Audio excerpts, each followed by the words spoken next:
बनता है, ये आप मेरी बात समझें। हालांकि मेरे सब्जेक्ट से थोड़े से बाहर की चीज़ है। 1946 तक था, फिर एक कमीशन बना, उसके बाद मेरिट सिस्टम आया। गल समझे क्या आया? मेरिट सिस्टम आया। फिर हमने इकॉल बनाया। वो काम क्या करेगा बेटा? वो क्या कराएगा? एग्जाम कंडक्ट कराएगा, रिटन भी कराएगा, इंटरव्यू भी लेगा, ठीक है, ट्रेनिंग भी देगा, ठीक समझे? और उसको क्या करेगा? उसको प्रमोशन भी देगा, सैलरी पेंशन भी सेट करेगा, उसका डिसाइड करेगा। तो ये ENA जो है क्या है वहां का? क्या है बेटा? एक कमीशन है जो पर ईयर। कैसा रिक्रूटमेंट कर रहे हैं? ओपन रिक्रूटमेंट करा रहे हैं। कहां से? जैसे अपने बच्चे बैठे हैं जी। तो अभी प्लीज आप मेरी 2 मिनट सुन लें, अब आगे ना चलें, पहले मुझे ही आगे चलने दीजिए थोड़ी सा। इस बात को दिमाग में रखेंगे। मैं आज आपको एक नई बात बता रहा हूं बीच बीच में, क्योंकि बिल तो आपने पढ़ ली है, मुझे पता है नहीं? मैंने बिल, फाइनेंस बिल और कॉन्स्टिट्यूशनल अमेंडमेंट बिल और ऑर्डिनरी बिल, 4 ही बिल पढ़ाए होंगे मैम ने। मैं उन्हें 3 में करके पढ़ा देता हूँ, बात वही होती है। चलिए, अब मैं आपसे ये पूछना चाहता हूँ, ये बिल कैसे बना? और आपने जो AG की बात करी, बोले इसका रोल क्या है, किसकी एडवाइस दे रहा है? 76 आर्टिकल देखा नहीं? अटॉर्नी जनरल ऑफ इंडिया, याद है? तो पहले ये पता लगना चाहिए बिल है क्या तामझाम। अब आप आ जाइए धरती पे उतर के, रूट पे, जेरिया रूट, जहां मैंने गवर्नमेंट ने वायदा किया कि ट्रिपल तलाक पे कानून बनाऊंगा। काय पे? आई मेरी बात समझ में? यही दूसरे एजेंडे में कहा कि मैं जो किसान है मेरे, उनकी इनकम क्या करूंगा? 2022 तक डबल कर दूंगा। याद थी? आपको याद है? नहीं है? सुन लो। तीसरा मैनिफेस्टो में उन्होंने ये बात कही थी कि एक हम UCC लाएंगे, कही थी। चौथा पॉइंट इन्होंने कहा 370 हटाएंगे। क्या 370 बताओ क्या है? सिर पे झाड़ और कोई नहीं, सिर पे झाड़। 370 जो एक स्टेट का वो देता है, दर्जा देता है, किसी भी जगह को स्टेट का दर्जा, जैसे जम्मू एंड कश्मीर को स्टेट का दर्जा पहले मिला था, लेकिन 370 हटने के बाद अभी टेरिटरी, यानी कि 370 में J&K ही था। आप ये बात बिल्कुल ठीक है, नहीं आज आप पिट जाते हैं आज रियल में। लेकिन मैं ऐसा नहीं पीटता कि आपकी बेइज्जती होती, बेइज्जती नहीं करता मैं। चलिए आप मेरी बात सुनो, 35A हटाएंगे, क्योंकि J&K में कोई बाहर का आदमी लैंड नहीं सेल परचेज नहीं कर सकता था, वो कर सकता है। क्या आपको ये मेरी बात समझ में आ गई? एजेंडे बहुत बड़ा था, लेकिन मैं इतने से समझा दूं आपको। हो गई बात? हाँ भाई, गवर्नमेंट बन गई तो जिम्मेदारी बनती है इनकी, अब इस पर काम करेंगे। अब चूंकि इस पर कानून बनेगा या नहीं बनेगा, इस पर कानून बनेगा नहीं बनेगा, वो कानून बनाने वाला इंस्टीट्यूशन पार्लियामेंट है या नहीं?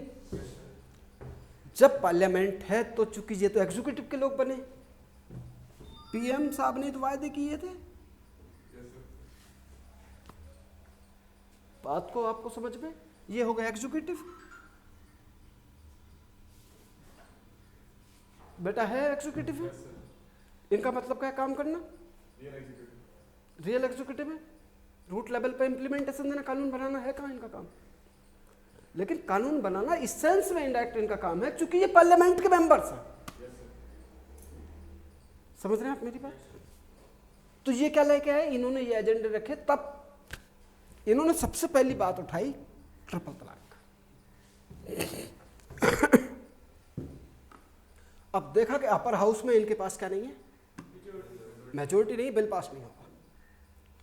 तो मेरे कहने का मतलब आप समझिए, तो ये AG के पास जाएंगे, AG से कहेंगे कि भाई हमें ट्रिपल तलाक पे कानून बनाना है। आप लीगल एडवाइजेस दो, कि ऐसा तो नहीं सुप्रीम कोर्ट में ये जाके फंस जाए मामला। आप हमारी बात समझिए। हमने वायदा किया है, हो सकता है हम गलत, ऐसा तो नहीं सुप्रीम कोर्ट इसे नल एंड वाइड कर दे। क्यों कर देगा वो? प्रीएम्बल को वायलेंस तो नहीं कर रहा है, फंडामेंटल राइट का वायलेंस तो नहीं कर रहा है। डीपीएसपी को तो चलो छोड़ दो, इसका वायलेंस कर जाए जब भी कोई फर्क ना पड़ता है हम पे, लेकिन मान लेते हैं इसका वायलेंस तो नहीं करेगा। ठीक, अकॉर्डिंग टू कॉन्स्टिट्यूशन है या नहीं है? आप हमारी पूरी बात समझ गए?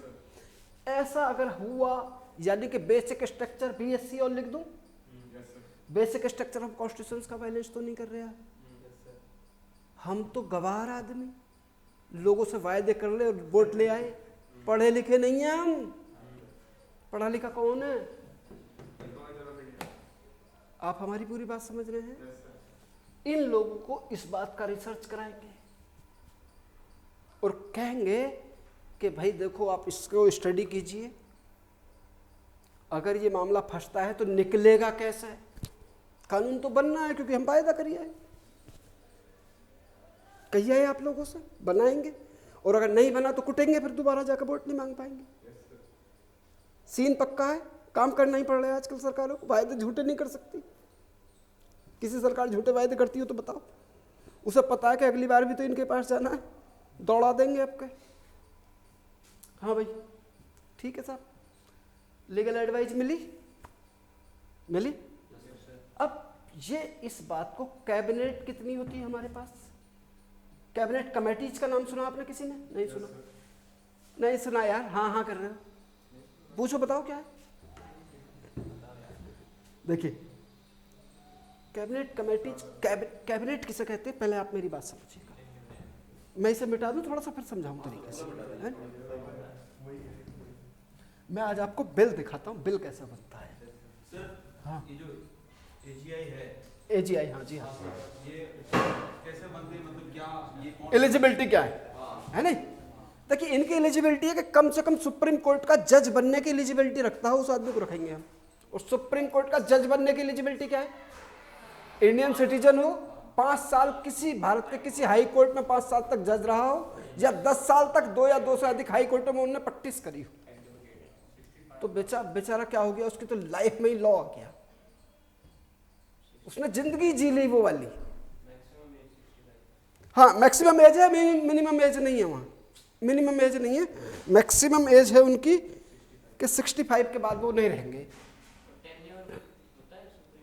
है तो 65 नहीं, टेन्योर नहीं है, ऐसा नहीं है 6 to 65, ये कुछ नहीं है, ये नहीं है, ये है। मैं अपनी बात को समझा पा रही हूँ मैं सर?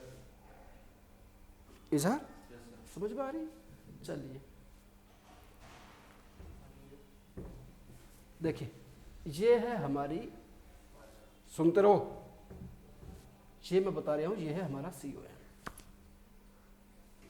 अब COM में कितने हो सकते हैं? एक 91 कॉन्स्टिट्यूशनल अमेंडमेंट किया था हमने 2003 में, याद है किसी ने?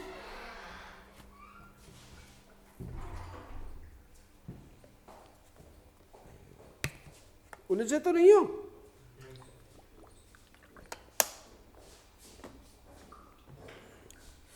बेटा आपकी समझ में आ रही है सारी बातें? ना आवे ना तो एक घूंट पानी ले लिया जा करेगा, आप है ना बैठ जाएगी, तुरंत एनर्जी मिल जाती है आपको। ऑक्सीजन सबसे ज़्यादा यही देता है, और सबसे ज़्यादा ऑक्सीजन यूज करता है यही करता है। तो एक घूंट पानी, जैसे आप रूम में बैठ के पढ़ रहे हो ना, तो आप अपना 1 गिलास पानी रखिए अपने संभाल के, चेयर टेबल पे बैठिए, जब दिमाग गर्म होने लगा तो बोले एक घूंट। मैं बता रहा हूँ तरीके वो आपको, जिससे आपका मन लगेगा पढ़ाई में, दिमाग गर्म नहीं होगा, ज़्यादा ठंडा रहेगा आपका दिमाग। हाँ भाई, यहाँ ये बात साफ कर दी हमने कि कोई भी प्रधानमंत्री लोकसभा की कुल सीटों से 15% से अधिक मंत्री नहीं बना सकता। ये क्वेश्चन पीटी में तो 50 बार पूछ लिया यूपीएससी कि कौन से कॉन्स्टिट्यूशनल अमेंडमेंट के जरिए हमने ये काम करा है कि कोई भी प्रधानमंत्री तो सिर्फ लोकसभा की कुल सीटों का 15% से अधिक मंत्री नहीं बना सकता, जिसमें इंक्लूड पीएम भी है। समझ रहे आप मेरी बात? सुनो पहले, अभी लिखो ना, सुनो पहले। यही बात हमने कर दी सीएम के साथ कि उसकी लेजिस्लेटिव असेंबली में जितने स्ट्रेंथ है उसका 15% तक मंत्री बना सकता है, प्लस सीएम अलग नहीं होगा, उस 15% में पीएम होगा और उस 15% में सीएम होगा। क्लियर हुई मेरी बात? उन्होंने कहा अगर कहीं सीटें इतनी कम है तो बोले कम से कम 12 रखेगा। मैं अपनी बात को अभी समझा नहीं पाया हूं, मैं जानता हूं, मैं अब समझाऊंगा आपको। मान लीजिए गोवा है, गोवा में कितनी सीटें हैं? 40। यही तो है। अब हाँ कहो पहले। तो 15% कितना होगा इसका?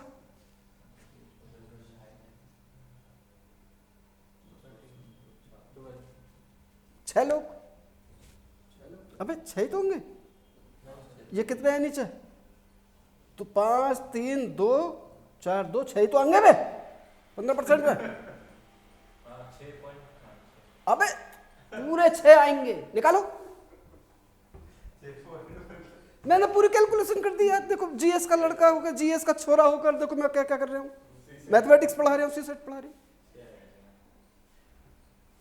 तो 6 आदमी और प्लस 5 आदमी प्लस सीएम, 6 जब भी तो होंगे ये, क्योंकि यहाँ सीएम और पीएम इंक्लूड है इस 15% में। वर्धन आप मेरी बात समझे। 6 लोग कैबिनेट को नहीं संभाल पाएंगे, इसलिए कहा कम से कम कितने रखेगा वो? तो 12 रखेगा। तो यानी कि 11 प्लस 1 कितने हो गए? तो गोवा की जो कैबिनेट जो मिनिस्ट्री होगी सीएम प्लस सीओएम, उसमें कम से कम 12 लोग। एग्जाम्पल दिल्ली, दिल्ली में कितनी सीट है? 70। कितनी सीट है? अबे हाँ नहीं बोलते यार आप लोग, हाँ नहीं बोलते तो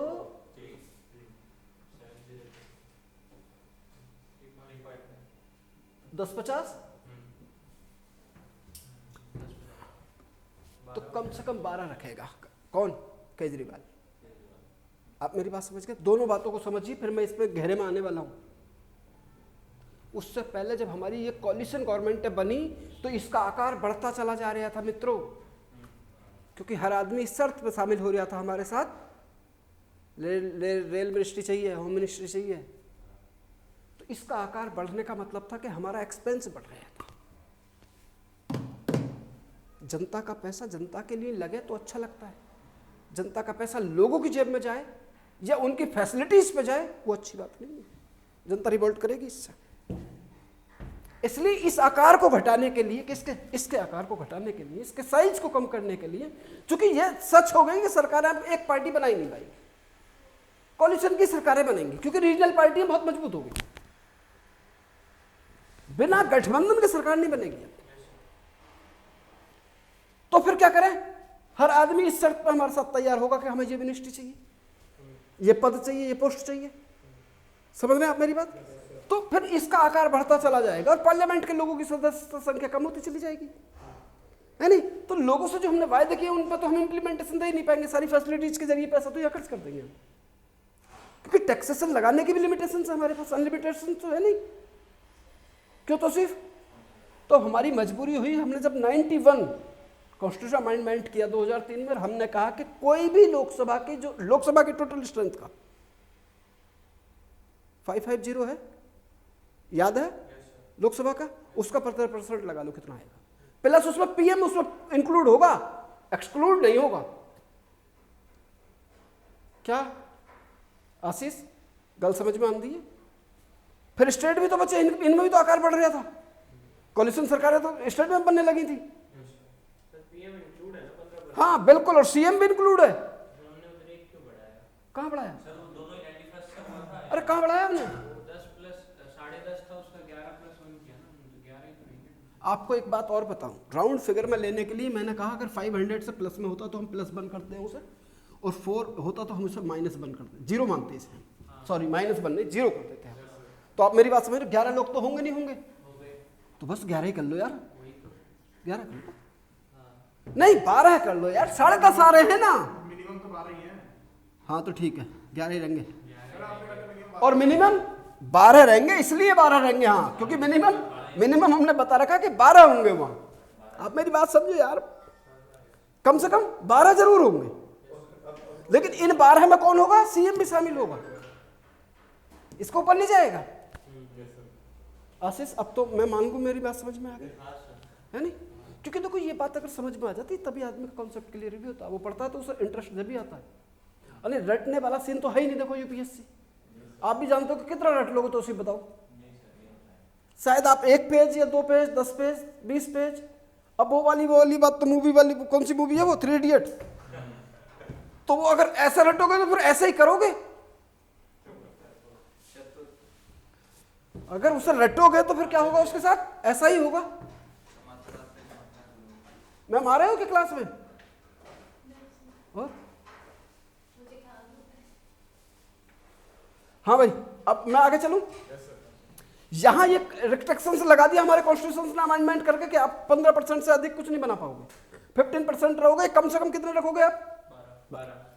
अब इतने लोगों को बुलाना एक साथ और कोई डिसीजन लेना अपने आप में बैटल ऑफ हल्दी घाटी हो जाएगा। कैबिनेट के सीओएम में कितने लोग शामिल हो सकते हैं? 15%। अब मेरे ख्याल से इसका बैठेगा 81-82 के आसपास।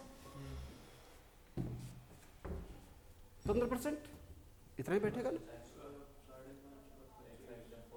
अबे 550 है वो। लोकसभा में कुल कितनी स्ट्रेंथ है? 5 मैक्सिमम की बात कर ले। 81 के आसपास बनेगा। अबे जितना बनेगा मैं कह रही हूं इतना ही बनेगा। इजहार बोल दो कि फिरोज सर बता रहे इतना ही बनेगा, इतना ही बनेगा। इसमें पीएम भी शामिल होंगे। आपको एक कॉन्सेप्ट समझना है, लड़ाई नहीं करनी। इतने लोगों को बुलाना, कोई तत्काल में डिसीजन लेना अपने आप में बैटल ऑफ हल्दी घाटी हो जाएगा। इसलिए हमने कहा कि कैबिनेट सिस्टम हमने लिया है। कैबिनेट का मतलब होता है केबिन से, जहां कुछ लोग बैठ सकते हैं, मोस्ट। इसमें तो इतने लोग हैं, इसके अंदर एक हमने घेरा बनाया, इसे कहा कैबिनेट। कैबिनेट में हमारे लोग होते हैं 15 से 20 लोग होते हैं। मैंने कहा ये इतनी हाई अपर वाली मिनिस्ट्री है। Example, home minister, defence minister, finance minister, foreign minister. आप मेरी पूरी बात समझ रहे हैं? एनवायरमेंट मिनिस्टर्स, कैसे मिनिस्टर हैं? ऐसे 20 मिनिस्टर्स, 15 से 20। कोई फिक्स नहीं है भाई, ज्यादा भी हो सकते हैं, कम भी हो सकते हैं, ज्यादा भी हो सकते हैं और कम भी हो सकते हैं, लेकिन ये क्या होंगे, इतने जरूर होंगे। इसमें इन लोगों को बुलाना ज्यादा आसान है। किसी भी तत्काल किसी पे कोई डिसीजन लेना हो तो इन लोगों को बुलाना है, नहीं है आसान इतने के मुकाबले, और डिसीजन लेना भी आसान है। इसका भी चेयरमैन पीएम होता है और इसका भी चेयरमैन पीएम होता है। ये बात समझ लीजिए, कैबिनेट आ गई है। एक और घेरा है इस घेरे के अंदर, यस, इसे बोला गया किचन कैबिनेट। क्या है ये? Kitchen cabinet. ये क्या है भाई? ये ना तो पार्लियामेंट का हिस्सा है, ना पार्लियामेंट के मेंबर हैं, ना सीओएम के मेंबर्स हैं। ये हैं मेरे मित्र। सड़क चलते हुए थे, मिल गए आप जैसे लोग, हमने पकड़ ली, चलो अभी इधर चलो चाय पीते। अब किचन में खड़े होकर हम चाय बना रहे हैं, बोले अब चलो यही करेंगे। तो आपको पता ही जो किचन तक पहुंच जाता है उसकी सारी बातें क्लियर होती है ना।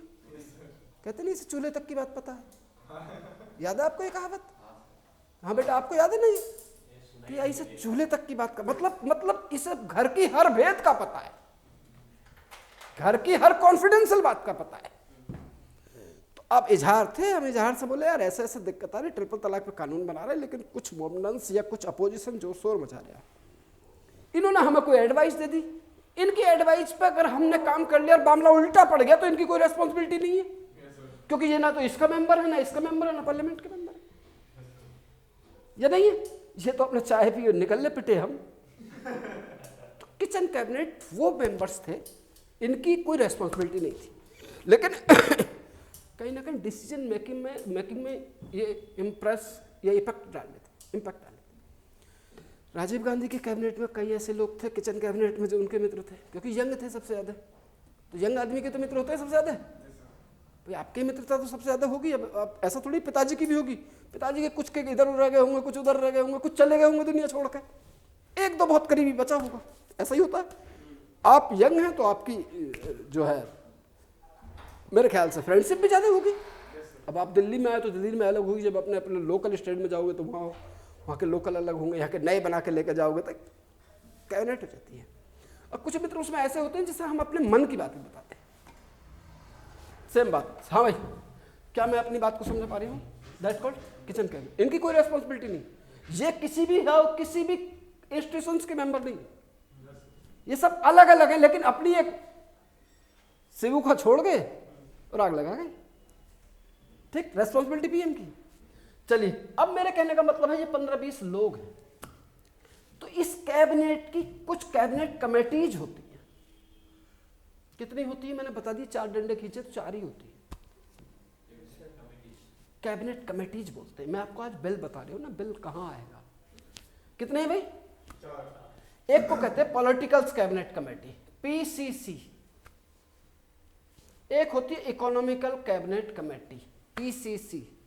एक होती है अपॉइंटमेंट कैबिनेट कमेटी। एक होती है पार्लियामेंट्री कमेटी। बिल्कुल मैं बताऊंगा, पॉलिटिकल्स कैबिनेट कमेटी, पीसीसी। हाँ, पॉलिटिकल कैबिनेट कमेटी। आज मैं आपको बताता हूँ सरकार कैसे काम करती है, और ये उसमें है, अपने गवर्नेंस भी है।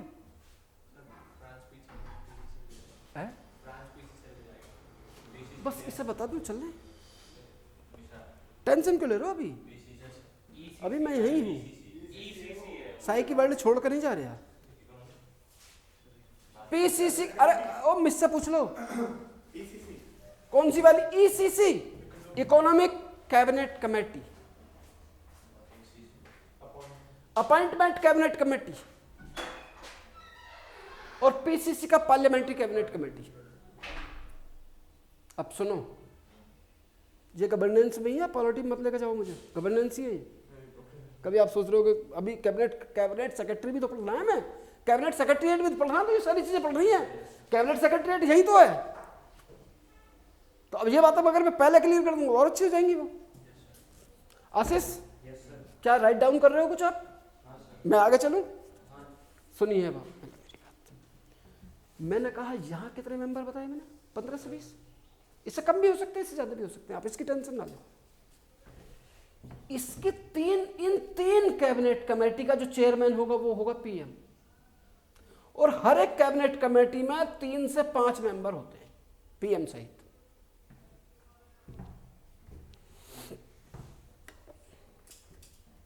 पहले तीनों कैबिनेट कमेटी का चेयरमैन कौन होगा? 100% कंपल्सरी है, क्या मैंडेटरी है, पीएम ही होगा और कोई नहीं।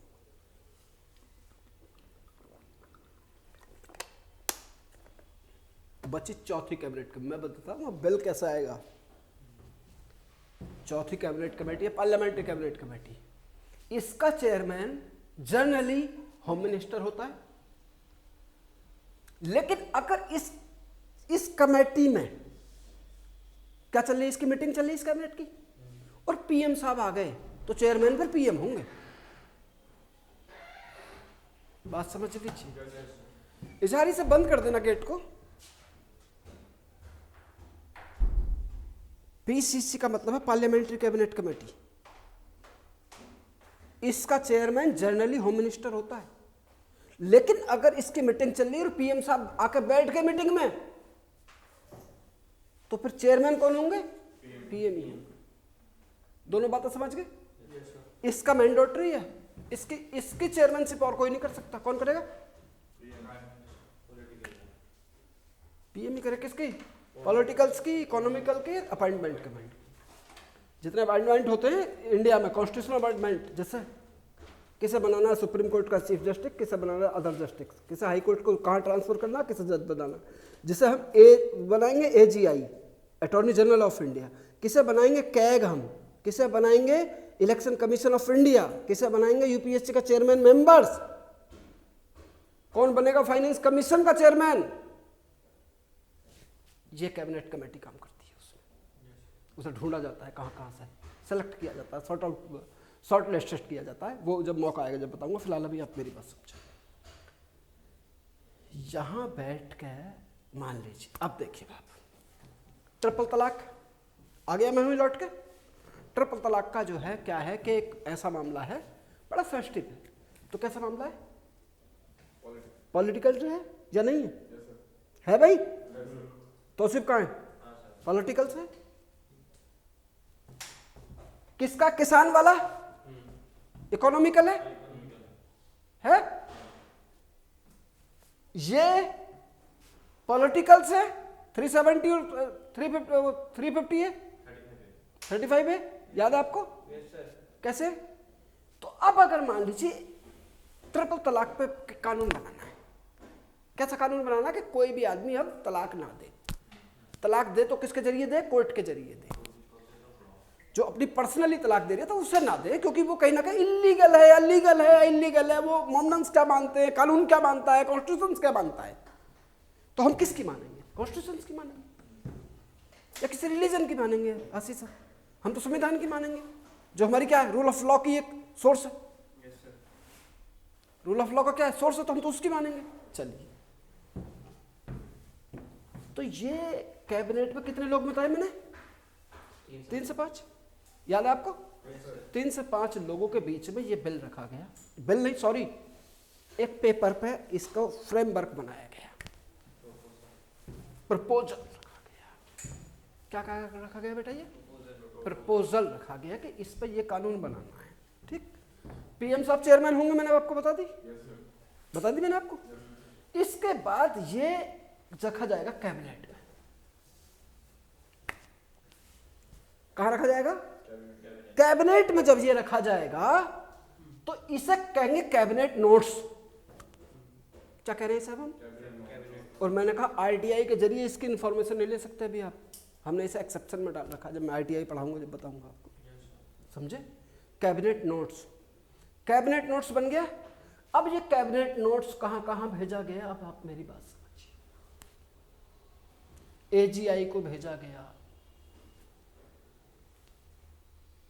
ये भेजा गया हमारी लॉ मिनिस्ट्री के पास, यस, लॉ मिनिस्ट्री के पास भेजा गया। इनसे कहा गया आप इसे टेस्ट करके बताओ क्या क्या होना है इसका। ऐसा तो नहीं मामला कहीं उलझ जाएगा। अभी कोई बिल नहीं है, ये नोट्स बना अभी, इस पर कैबिनेट ने मोहर लगा दी, इसके रिकमेंडेशन जो भी है।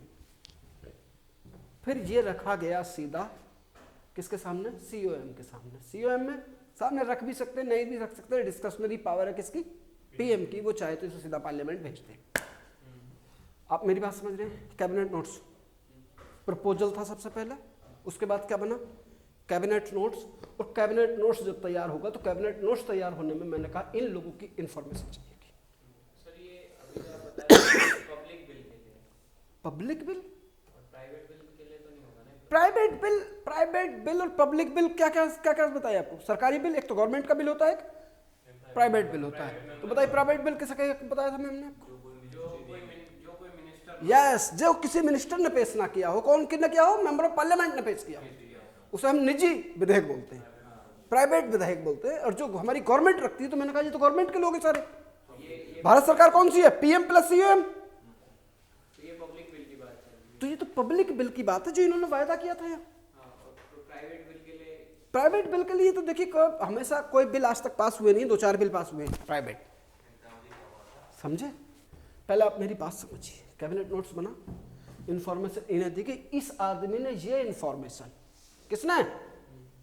ये इंफॉर्मेशन जनता की राय लेने के लिए एक्स्ट्रा ऑर्डिनरी गजट में छाप दी और जनता को समय दे दिया, इतने समय में आप अपनी इसकी जो भी आपकी एडवाइस हैं, मैं जो भी आप कहना चाहते हो इसके पक्ष में या विपक्ष में, वो आप हमें बताएं। जनता के पास भी पहुंच गया। कहाँ पहुंचा? एक्स्ट्रा ऑर्डिनरी बिल में पहुंचा। ये एक्स्ट्रा ऑर्डिनरी गजट में, बिल में नहीं। एक्स्ट्रा ऑर्डिनरी गजट होता नहीं भारत सरकार का, गजट जिसे बोल रहे हैं, न्यूज़पेपर है यार उसका। हाँ क्या आप बोला, ये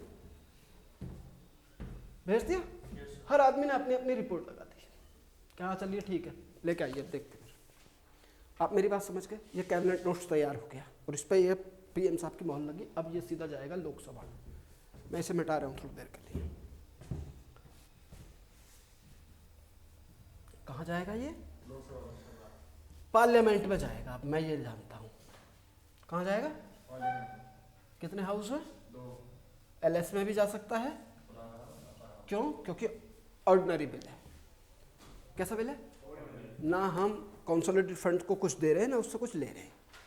तो कौन सा बिल हो गया ये? तो किसी भी हाउस में जा सकता है। कंफर्म है आप इस बात पर? किसी भी हाउस में पेश किया जा सकता है।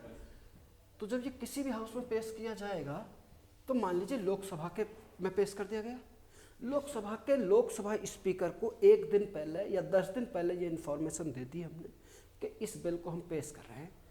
सरकार लोकसभा स्पीकर ने इस बिल को पेश करने से पहले 2 कदम उठा सकता है। पहला कदम वो लोकसभा के लोगों के सामने रख दे, समझ रहे हैं आप मेरी बात, या वो स्टैंडिंग कमेटी को भेज दे कि भाई इस पे आप और रिसर्च करके लाइए कि इसमें कुछ और तो नहीं हो सकता है। गवर्नमेंट एग्जीक्यूटिव चाहती है वो जल्दी से कोई भी कानून पास हो जाए, जैसा हम चाह रहे हैं वैसा पास हो जाए, समझ रहे हो ना। इसलिए वहां लोकसभा स्पीकर ने इस पर 2 कदम उठा सकता है।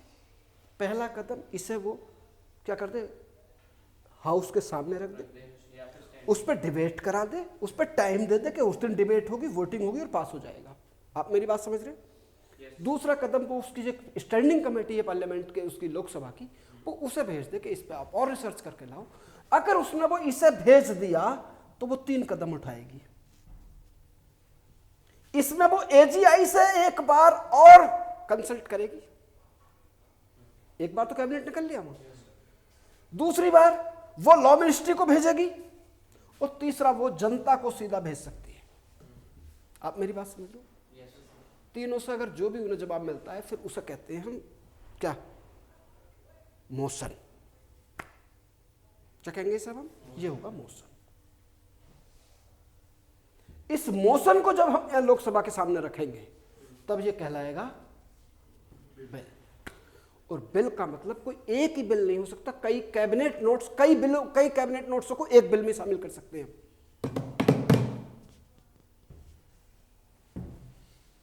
ऐसा नहीं ट्रिपल तलाक का कानून अकेला ही पास करा हूं मैंने, उसके साथ कई बिल हो सकते हैं, कई कैबिनेट नोट्स होते हैं, वो एक ही बिल में शामिल हो सकते हैं। आप मेरी बात समझ रहे हैं। कई बार हमारे, आपने देखा होगा कि संविधान संशोधन इतने हो गए लेकिन लास्ट में ईमानदारी में वो उतने कम होके आते हैं, वजह कई बिलों को एक जगह मिला के मान लिया जाता है। मैं आगे नहीं चलूंगा जब तक हाँ नहीं कहोगे आप लोग। Yes sir. ये कहलाया बिल, समझ रहे हो आप मेरी बात। जब ये बिल पास होगा तो जाएगा सेकंड हाउस। सेकंड हाउस पे भी, सेकंड हाउस भी इतने कदम उठाएगा जितने एलएस ने उठाए। इसलिए एक बिल को पास करने में कई 4-4 साल लग जाते हैं, ऑर्डिनरी बिल को खासकर, क्योंकि उसके पास राज्यसभा और लोकसभा के पास पैरेलल पावर होती है। अगर 6 महीने के अंदर अंदर उस बिल पर दूसरे हाउस ने एक्शन नहीं लिया तो बिल अपने आप लैप्स हो जाता है, या फिर प्रेसिडेंट उसका जॉइंट सेशन बुलाएंगे। आप मेरी बात समझ रहे हैं। तो कई बार एक बिल को पास करने में बहुत ज़्यादा समय भी लग जाता है। हाँ भाई, आप ये गल समझ गए पूरी हमारी। सेकंड हाउस जाएगी, सेकंड हाउस भी उस पर इतने कदम उठाएगी। इसके बाद जब ये दोनों हाउस इसे पास कर देंगे तो ये कहाँ जाएगा, प्रेसिडेंट के पास, और प्रेसिडेंट अगर इस पर अपने साइन कर देंगे तो ये एक्ट बन जाएगा। क्या मैं अपनी बात समझा पाया। कहाँ कहाँ घूम घाम कर आए हम, कहीं जाकर पता लगा हमें कि बिल ये है, वो लोगों ने बोल दिया बिल ये है, हमने बताया रूट से कि बिल ये है। आप हमारी बात समझ रहे हैं पूरी।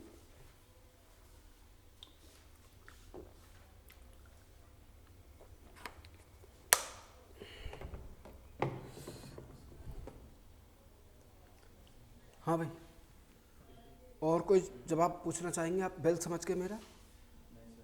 बिल नहीं समझे? देखिए, सवाल छोड़ा ही नहीं है ही नहीं आपके दिमाग में। नहीं, कोई सवाल तो होगा यार, एक आध क्वेश्चन तो होगा जो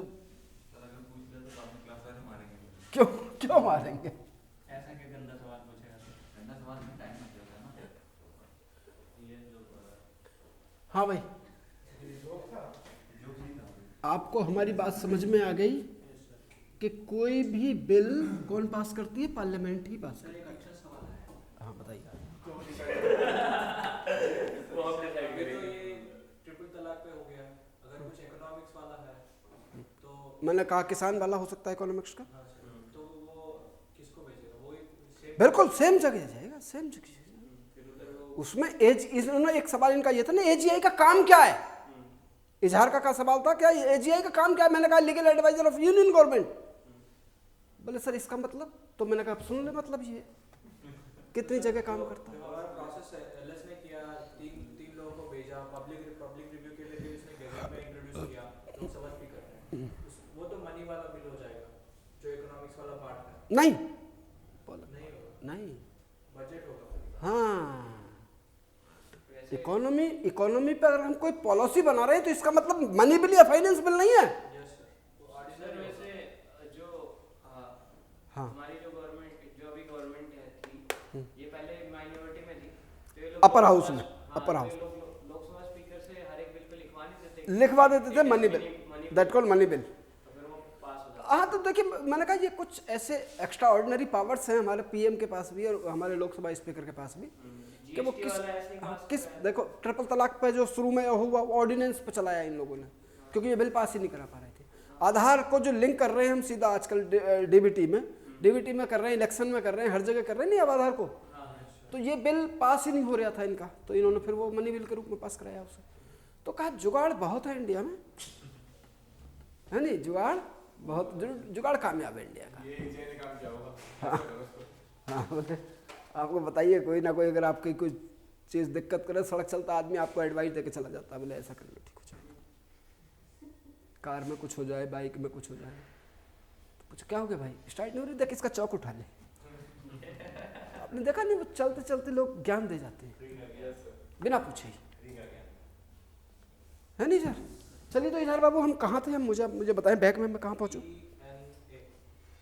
ENA पे, ठीक, वेरी गुड।